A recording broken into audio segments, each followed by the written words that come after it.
First unit of 12th physics electrostatic.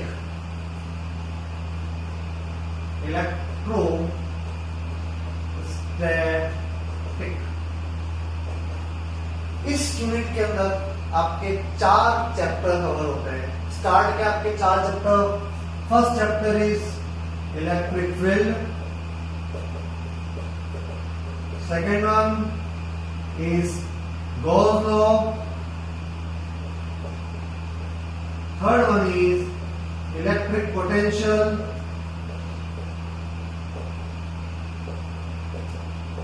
and fourth one is electric capacitance.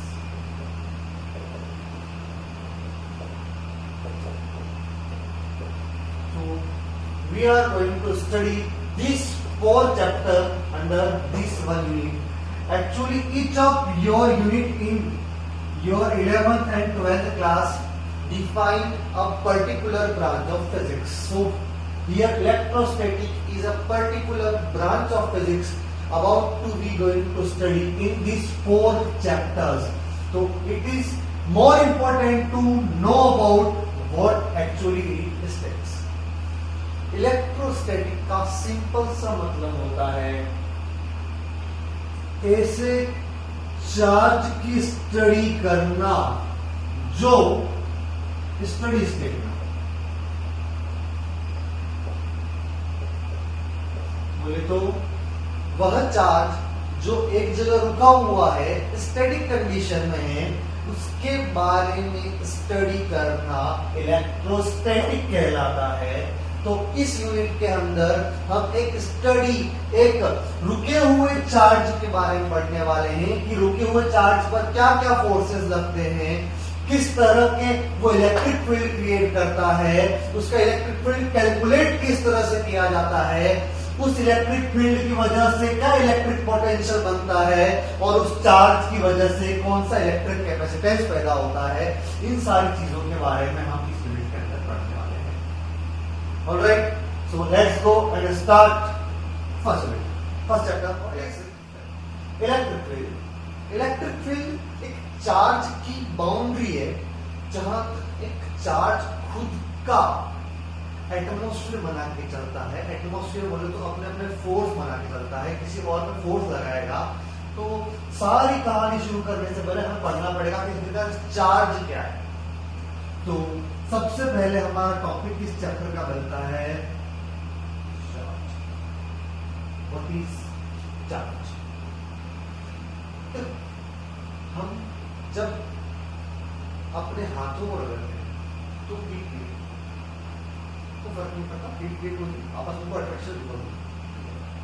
पर आप लोगों ने देखा होगा कि जब आप प्लास्टिक की चेयर पर रुमाल से उसको मारते हैं और एक टाइम बाद जब आप टच करते हैं तो आपको हल्का सा झटका सा लगता है।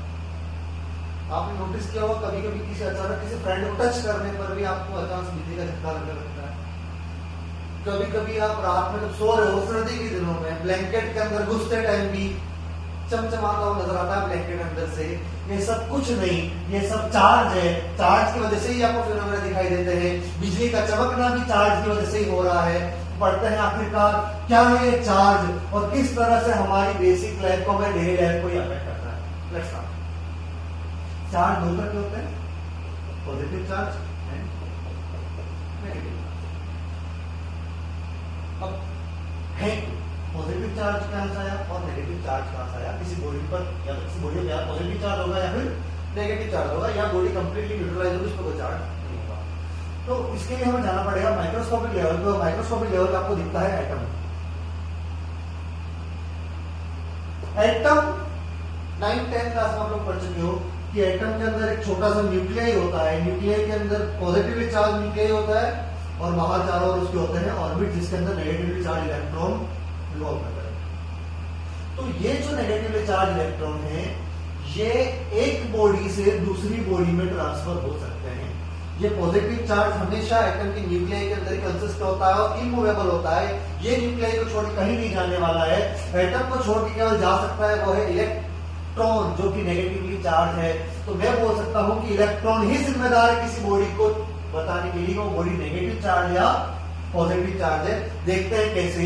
देखा, माना एक ये रोड है, एक ये रोड है, दोनों रोड को आपने आपस में रगड़ना शुरू किया।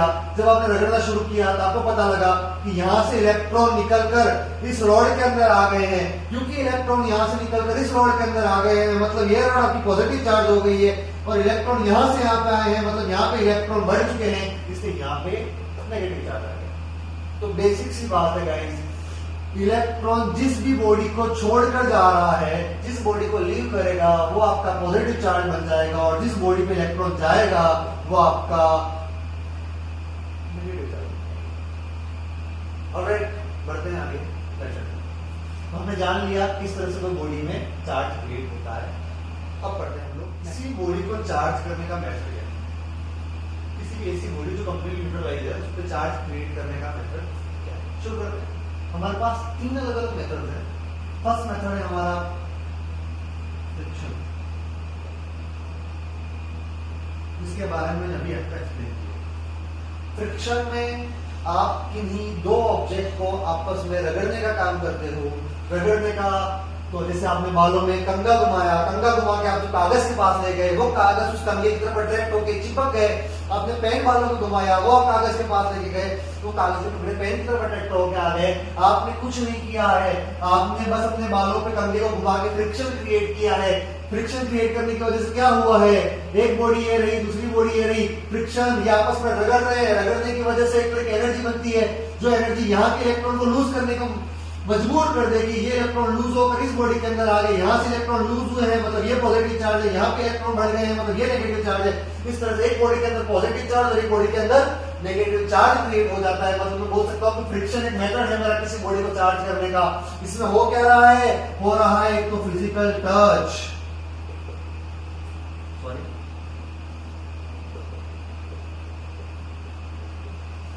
Physical touch. इन दोनों रोड्स को मैं आपको टच करवाऊंगा।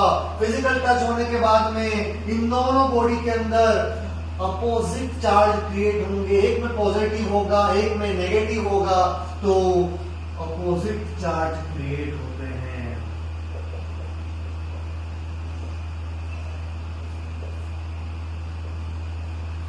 फिर क्या होगा, जितने इलेक्ट्रॉन यहां से निकलेंगे उतने ही इलेक्ट्रॉन इस बॉडी के ऊपर आने वाले हैं। मतलब मैं कह सकता हूं कि जितना पॉजिटिव चार्ज यहां पे बनेगा उतना ही नेगेटिव चार्ज यहां पे बनेगा। मतलब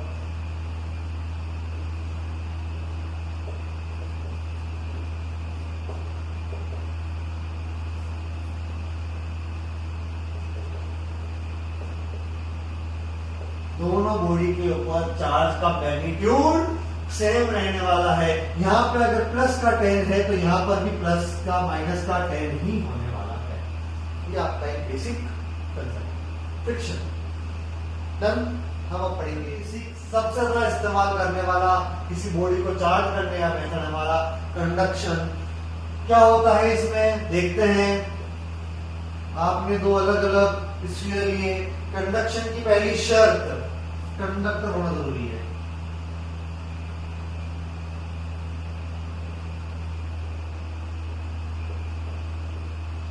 बॉडी का कंडक्टर होना जरूरी है। ये केवल और केवल कंडक्टर बॉडी के अंदर ही पॉसिबल है। तो अगर ये बॉडी पॉजिटिवली चार्ज है, इस बॉडी के पास पॉजिटिव चार्ज है, और अगर इस बॉडी न्यूट्रलाइज है, इसे मुझे चार्ज करना है, तो चार्ज करने का बेसिक तरीका क्या है, इन दोनों बॉडीज को पास में लेके आओ, इन्हें टच करवा दो आपस में। टच करवाने से इसका पॉजिटिव चार्ज इसके अंदर आ जाएगा और ये बॉडी भी पॉजिटिवली चार्ज हो जाएगी। तो कंडक्शन के मेथड में भी फिजिकल टच हो रहा है। कंडक्शन के मेथड में भी फिजिकल टच हो रहा है। और इसमें जो चार्ज क्रिएट हो रहा है वो सोर्स का चार्ज ही सेम चार्ज है उस बॉडी का जिसको हमने टारगेट किया था। मतलब दोनों बॉडी में सेम नेचर का चार्ज होता है।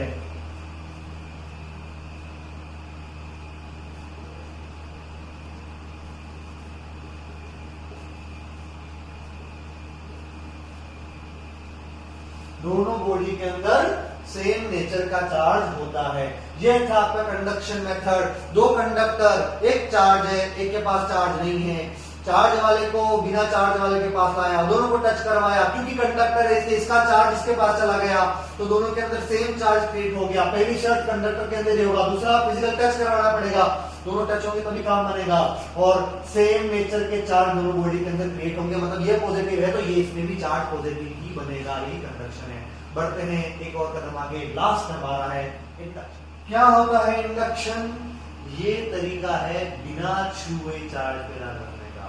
फ्रिक्शन में हमने टच किया था, दो रोड पर रोड आपस में हमने रगड़ने का काम किया था। कंडक्शन में दो रोड को, दो बॉडी को आपस में टच करवाने का काम किया था।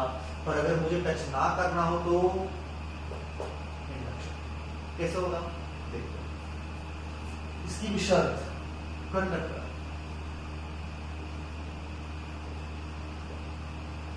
सिर्फ फ्रिक्शन मेथड ही इंसुलेटर पे अप्लाई होता है, बाकी दोनों मेथड आपके कंडक्टर पे ही अप्लाई होते हैं। क्या होगा देखते हैं। बॉडी आपकी ये गई, दूसरी बॉडी, इस बॉडी का नाम ए है, इस बॉडी का नाम बी है, ये टारगेटेड बॉडी है, ये मेरा सोर्स है। अगर ये मेरा पॉजिटिव चार्ज है पर मुझे टच नहीं करवाना, टच करवा दूंगा तो कंडक्शन हो जाएगा। और मैंने क्या किया, इसको इसके पास में लाकर रख दिया। ये एक न्यूट्रलाइज बॉडी है। न्यूट्रलाइज बॉडी का मतलब इसके अंदर उतने ही नेगेटिव चार्ज है, इतने पॉजिटिव चार्ज, इसलिए बॉडी कैसी है, न्यूट्रलाइज है। पर क्योंकि मैंने इसके पास में पॉजिटिव चार्ज बॉडी को लाके रख दिया है, एक पॉजिटिव चार्ज बॉडी के होने की वजह से इसके सारे नेगेटिव चार्ज इस बाउंड्री पर आकर जमा हो जाएंगे और सारे पॉजिटिव चार्ज इससे रिपेल होकर यहां पर आकर जमा होंगे।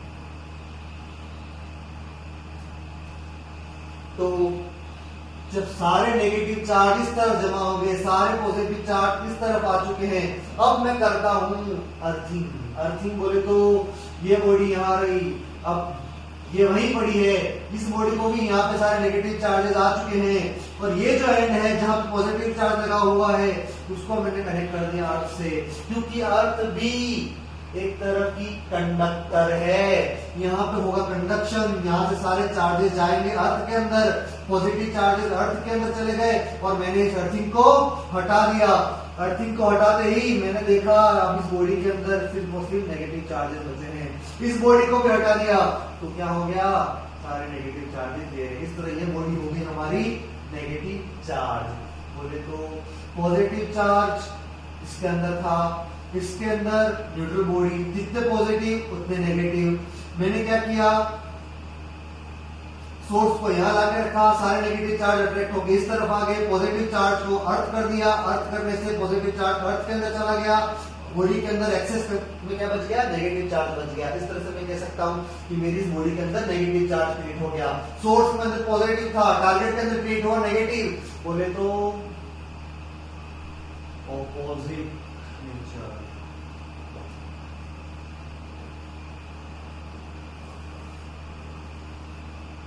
दोनों बॉडी के अंदर ऑपोजिट चार्ज क्रिएट हो रहा है। सबसे इंपॉर्टेंट बात, फिजिकल टच नहीं हो रहा है, फिजिकल टच नहीं हो रहा है। तो इंडक्शन के अंदर फिजिकल टच नहीं होता है, फ्रिक्शन में फिजिकल टच होता है, कंडक्शन में फिजिकल टच होता है, इंडक्शन में फिजिकल टच नहीं होता है। फ्रिक्शन इंसुलेटर के लिए है, कंडक्शन और इंडक्शन कंडक्टर के लिए है। फ्रिक्शन में अपोजिट चार्ज क्रिएट होता है, इंडक्शन में भी अपोजिट चार्ज क्रिएट होता है, पर कंडक्शन में सेम चार्ज क्रिएट होता है। टारगेटेड समझ में आ गया आपको ये कंसेप्ट। तो इस तरह से हमारे methods of charging a body complete होता है। हम करते हैं, हाँ, तो बात करते हैं हम factor related two charges, charge से रिलेटेड कौन कौन सी इंपॉर्टेंट फैक्टर। फर्स्ट, बच्चा जानता है, like charges repel unlike. Like charges में रिपल्सन क्रिएट होता है और अनलाइक में अट्रैक्शन क्रिएट होता है। बोले तो अगर पॉजिटिव है, लाइक है, दोनों सेम है, रिपल्सन क्रिएट होगा, एक दूसरे से दूर भागेंगे। नेगेटिव है तो भी एक दूसरे से दूर भागेंगे। पर अगर एक पॉजिटिव है दूसरा नेगेटिव है तो दोनों में आखिर अट्रैक्शन होगा।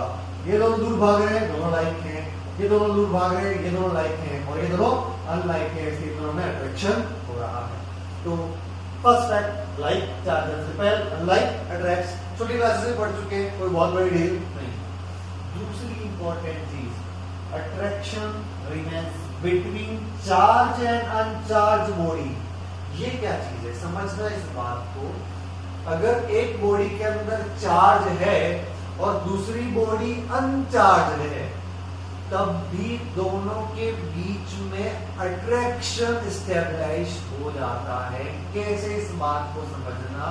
आपने बालों में पेन को घुमाया, स्कूल पीरियड खाली, कुछ करने को नहीं है, पढ़ाई तो करनी नहीं है, बालों में पेन घुमा रहे हो, आपने पेन घुमाया गाइस, आपने बालों में पेन घुमाया तो क्या हुआ, आपने कागज को तो चार्ज किया ही नहीं था कभी। जिन कागज के टुकड़ों को आपने बेंच पे रखा हुआ है, उन कागज के टुकड़ों को आपने कभी चार्ज ही नहीं किया था। तो आपने जब पेन घुमाया तो चार्ज तो आपका पेन हुआ है ना, कागज के टुकड़े तो अनचार्ज बॉडी है, उसमें चार्ज क्रिएट ही नहीं हुआ, वो तो न्यूट्रल बॉडी है, पर फिर भी वो कागज के टुकड़े पेन से आकर चिपक जाते हैं। तो उसकी वजह क्या है कि एक चार्ज बॉडी और अनचार्ज बॉडी, मतलब आपका पेन जिसको आपने फ्रिक्शन के थ्रू चार्ज किया था, और एक आपकी अनचार्ज बॉडी जिसको आपने कभी चार्ज किया ही नहीं था, दोनों के बीच में अट्रैक्शन रहता है, पर रिपल्सन नहीं होगा। यही कारण है, हमारा थर्ड पॉइंट वहीं से आता है कि repulsion determines either body is charge और नॉट। समझना, मेरे पास एक बॉडी पड़ी हुई यहाँ पर, ये भाई साहब बैठे हुए, ये बॉडी है। अब मुझे पता करना है कि इसमें चार्ज है या नहीं। अब मैं इसके पास लेके गया पॉजिटिव चार्ज बॉडी को लेके गया, दोनों में अट्रैक्शन क्रिएट हो गया। अट्रैक्शन क्रिएट हो गया तो पहला पॉइंट क्या बोलता है, अट्रैक्शन कब होगा, जब अनलाइक होंगे। अनलाइक होंगे मतलब ये क्या होगा, नेगेटिव, मतलब मुझे पता लग गया नेगेटिव। पर वही दूसरा पॉइंट क्या बोल रहा है, दूसरा पॉइंट बोल रहा है कि अट्रैक्शन तो चार्ज, ये चार्ज है, और एक अनचार्ज, मतलब तो न्यूट्रल है, जिसको मुझे पता करना था, उसके बीच में भी हो सकता है, मतलब या तो ये नेगेटिव हो सकता है या फिर न्यूट्रल भी हो सकता है। मतलब मुझे पता नहीं चल रहा है कि इस बॉडी में क्या चार्ज है, नेगेटिव है या न्यूट्रल है, मतलब मुझे अट्रैक्शन से पता नहीं लगेगा। पर अगर रिपल्सन होता है तो मैं कह सकता हूं कि लाइक चार्जेस रिपेल करते हैं। लाइक चार्जेस रिपेल करते हैं मतलब अगर मैं इसके पास अगर एक नेगेटिव बॉडी लेके आता और इन दोनों के बीच में अगर रिपल्सन क्रिएट हो जाता, इसका मतलब सिंपल सी बात है, रिपल्सन केवल लाइक चार्जेस के बीच में ही हो सकता है, मतलब ये भी एक तरह का नेगेटिव चार्ज है। इसलिए कहते हैं कि किसी बॉडी को चार्ज है या नहीं है, ये पता करने का एकमात्र तरीका है, और वो तरीका है रिपल्सन का। अट्रैक्शन कभी पता नहीं कर पाएगा क्योंकि ये न्यूट्रल बॉडी और चार्ज बॉडी के बीच में भी एग्जिस्ट करता है। नेक्स्ट हमारा सबसे इंपॉर्टेंट टर्म, काफी बार बोर्ड्स के एग्जाम में पूछा जाता है, mass of negative charge body is higher than positive charge body. क्या फंडा है, देखते हैं ऐसा क्यों है।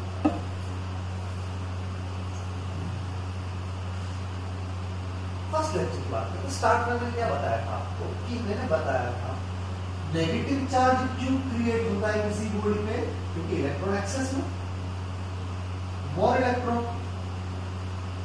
और पॉजिटिव चार्ज क्यों क्रिएट होता है, क्योंकि भाई इलेक्ट्रॉन्स बॉडी को छोड़ के जा चुके हैं। मतलब मेरे पास ये बॉडी है, अगर मैं बोलूं ये नेगेटिव चार्ज है, मतलब इसके पास इलेक्ट्रॉन्स के नंबर ज्यादा है, इसने किसी और से इलेक्ट्रॉन ले रखे हैं ज्यादा, इसके पास ज्यादा इलेक्ट्रॉन है। और अगर मैं बोलूं कि ये बॉडी अगर पॉजिटिव चार्ज है, मतलब इसने अपने इलेक्ट्रॉन दे रखे हैं, और इलेक्ट्रॉन का भी कुछ न कुछ तो मास होगा ही होगा, इलेक्ट्रॉन का भी कुछ न कुछ तो मास है ही है।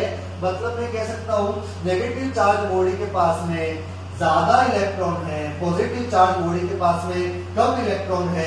मतलब अगर ये बॉडी नेगेटिव चार्ज है, इसके पास ज्यादा इलेक्ट्रॉन है, मतलब इसके पास ज्यादा इलेक्ट्रॉन का मास है। अगर ये बॉडी पॉजिटिव चार्ज होती है, इसके पास कम इलेक्ट्रॉन होते हैं, मतलब इसके पास कम इलेक्ट्रॉन का मास है। मतलब मैं कह सकता हूं ये बॉडी जब नेगेटिव चार्ज होगी तब इसका मास ज्यादा होगा बजाय के पॉजिटिव चार्ज होने के। Got it the point, negative charge body का मास ज्यादा होगा बजाय के पॉजिटिव चार्ज के। रीजन मैंने एक्सप्लेन कर दिया है, but and next point your rest charge produce electric field by and moving, या accelerated charge produce electric and magnetic field. समझते हैं क्या कहना चाहता है।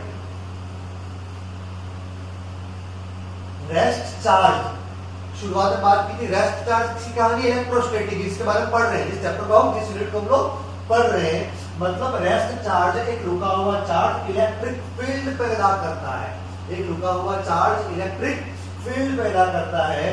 व्हाइल एंड मूविंग एक चलता हुआ चार्ज, एक एक्सेलरेटेड चार्ज जिसकी वेलोसिटी चेंज हो रही है, इलेक्ट्रिक फील्ड के साथ साथ मैग्नेटिक फील्ड भी क्रिएट करता है। मतलब एक बात तो पक्की है कि चार्ज हमेशा इलेक्ट्रिक फील्ड पैदा करता है, चाहे वो मूवेबल हो या अनमूवेबल हो, रुका हुआ हो या चल रहा हो।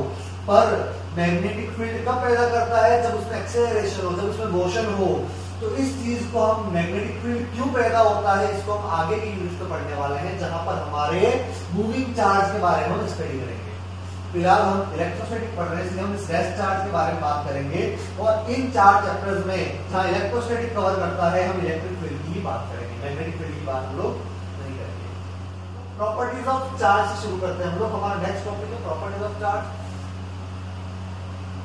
पहली प्रॉपर्टी है आपकी एडिटिविटी ऑफ चार्ज। एडिटिविटी का मतलब चार्ज की टेंडेंसी होती है वह जुड़ता है। चार्ज एक स्केलर क्वांटिटी है और वह आपस में जुड़ता है। जुड़ता कैसे है? मतलब अगर किसी बॉडी के पास में प्लस का 5 चार्ज है और अगर मैंने उसको माइनस का 7 दे दिया, प्लस का 5 माइनस का 7 मिलके कितना हो जाएगा? माइनस का 2। मतलब अगर किसी बॉडी के अंदर मैं अलग अलग चार्ज डाल रहा हूं, ये आपकी एक बॉडी है, इसके पास में अभी 10 का प्लस का चार्ज था, मैंने ऊपर से डाला माइनस का 2, प्लस का 3, प्लस का 5, तो ये सब आपस में जुड़ जाएंगे। 10 प्लस 5 15, 15 प्लस 3 18, 18 माइनस 2, तो फाइनल आपके पास में चार्ज क्या हो जाएगा? प्लस का 16।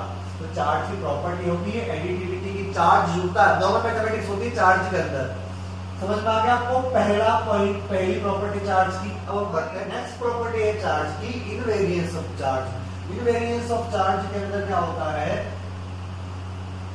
वेरिएबल नहीं होता चार्ज, आपका मास जो होता है वो वेलोसिटी के साथ में चेंज होने की टेंडेंसी रखता है।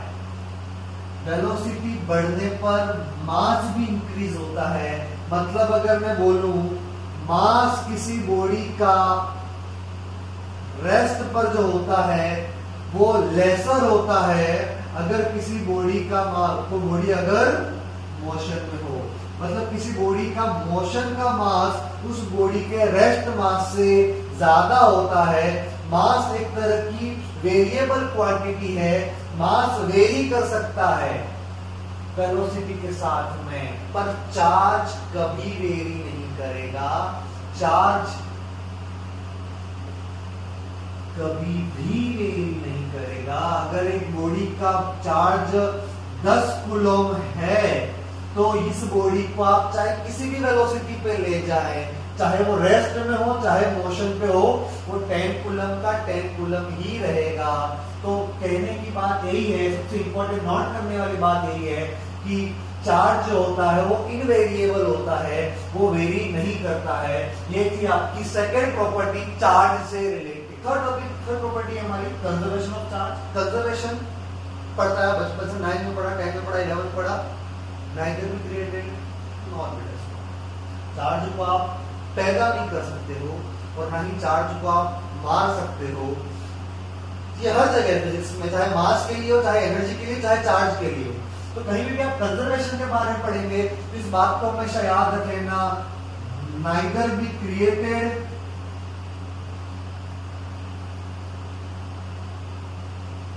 Nor be destroyed. मतलब चार्ज को ना तो कोई पैदा कर सकता है ना तो कोई मार सकता है। सिंपल से टर्म में एक बॉडी से दूसरे बॉडी तक केवल चार्ज को सप्लाई किया जा सकता है। Number of charge in a system will be always intact. किसी भी सिस्टम में नंबर ऑफ चार्ज कभी भी चेंज नहीं होंगे, हमेशा उतने ही रहेंगे जितने स्टार्ट में थे। क्लियर है?